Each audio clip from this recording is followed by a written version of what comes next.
Coucou, c'est moi. Et comme on a prévu, on reprend les étranges histoires. Il y en aura 4 jusqu'à dimanche. Et prépare-toi parce que ça va être riche en émotions. Un truc, si t'aimes, n'hésite pas à me le dire, à t'abonner et tout ça. Et à partager, ça aide toujours. Allez, on perd pas de temps, on y va.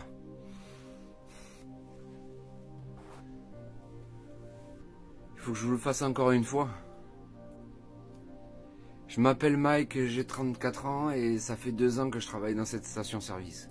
Je travaille tous les soirs et là, c'était un peu après mes vacances. J'avais pris un mois parce que c'est assez difficile de travailler le soir et j'avais cumulé mes congés pour prendre une grosse période. Et quand je suis revenu, je suis tombé sur elle. J'ai vu que le patron l'avait engagée. Elle parlait pas. J'ai mis 2 jours avant de savoir qu'elle s'appelait Missy. Une fille assez menue mais habillée tout en noir avec du maquillage noir autour des yeux. Toujours un casque sur les oreilles en train d'écouter du rock metal que j'entendais à 2 mètres de là. Et à chaque fois que je m'approchais d'elle, elle me regardait avec un regard qui disait « Reste où t'es ». Je sais pas pourquoi le patron l'a engagée, je me débrouillais bien tout seul et pourtant, quand je suis revenu, elle était là. Je me suis dit que peut-être qu'il l'avait engagée pour me remplacer, mais là j'étais là, je vois pas pourquoi elle était toujours ici. De toute façon, le patron, on peut pas le contacter. Il signe les chèques et c'est déjà pas mal. Bref, comme je vous disais, cette fille parlait pas, elle restait dans son coin, c'est moi qui m'occupais des clients et d'ailleurs elle faisait peur aux gens. Elle était tout le temps le cul sur sa chaise à écouter sa musique et pourtant il y a juste une fois où je l'ai vu se lever là. C'est quand le gamin est venu. Il est rentré, il a été au fond vers les frigos, moi je le suivais du regard et elle, dès qu'elle a vu entrer, elle s'est levée d'un coup et elle a plus quitté des yeux. Quand il est passé derrière les rayons, elle s'est jetée contre les télés, à regarder les caméras de sécurité, à l'espionner. Il est parti, elle a bondi derrière le comptoir, a regardé dehors, et est revenue en disant que ce gamin, elle allait le choper un jour. Non, elle a dit, un jour je vais me le faire. Voilà, c'est ça qu'elle a dit. Et moi je comprenais pas pourquoi.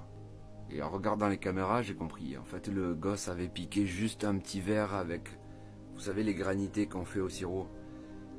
Il avait piqué un verre de ça et il s'était barré.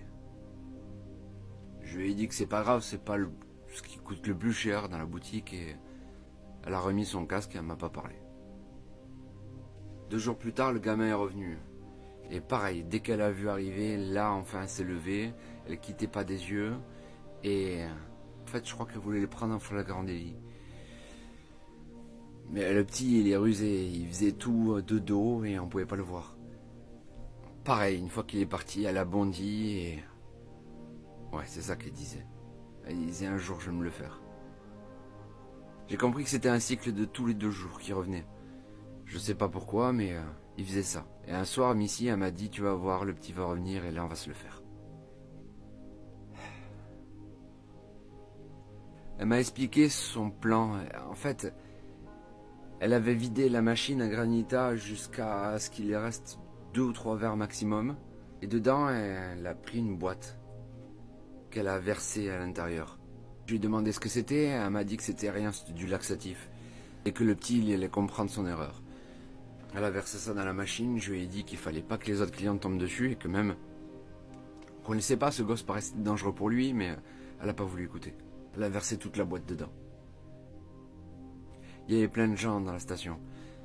Donc elle a pas pu lui sauter dessus ni rien faire. Et moi je regardais un peu tout ça. Le gosse est rentré, j'ai voulu lui faire un signe de la tête pour dire non, pour pas qu'il fasse ce qu'il voulait faire et il m'a pas vu. Il est parti vers les frigos et il a pris la machine à granité, a pris un verre et il s'est servi. Il a bu en douce dans le magasin et il se cachait derrière les gens. Je voyais Missy, elle était à côté, elle était comme une folle. Elle était en train de s'énerver et en même temps de rigoler. C'est là que j'ai vraiment compris qu'elle avait un souci. Elle était devant les écrans et elle trépignait tout le temps. Elle remuait. Elle était avec un regard hystérique. Elle m'a fait peur. Le petit est passé devant elle. Elle lui a souri. Et Elle a marmonné un truc. Il y avait des insultes dedans, mais j'ai pas trop compris. Pour une fois, elle a pas bondi du comptoir. Elle est juste passée derrière tranquillement en marchant. Le gosse était dehors sur le parking et d'un coup il s'est arrêté net. Il s'est penché en avant et il a vomi tout ce qu'il a pu. Les gens qui étaient dans la station sont sortis. Je suis sorti aussi et j'ai voulu prendre le téléphone du boulot pour appeler les secours parce que je voyais très bien qu'il y avait quelque chose. Le petit, il vomissait du sang. J'ai appelé les secours et elle m'a pris le téléphone des mains et il a explosé contre un mur. Les gens n'ont pas vu ça, ils étaient dehors en train d'entourer le gamin, en train d'essayer de l'aider. Je savais plus quoi faire. Je lui ai demandé, mais qu'est-ce que t'as mis dedans? C'est vraiment du laxatif que t'as mis? Et là, elle s'est retournée et elle m'a dit non. C'est de la morora que je lui ai mis. Comme ça, là, au moins, il va comprendre une fois pour de bon. Elle avait des yeux de folle. Elle a tué ce gosse. Puis après, elle est partie. Et c'est après que vous êtes arrivé. Et moi, je suis resté là avec le gosse et... Vous pouvez regarder les caméras de surveillance. De quoi? Cette fille, je la connais pas. Et mon patron, vous l'avez contacté? Il connaît pas de Missy. Mais c'était qui cette fille alors?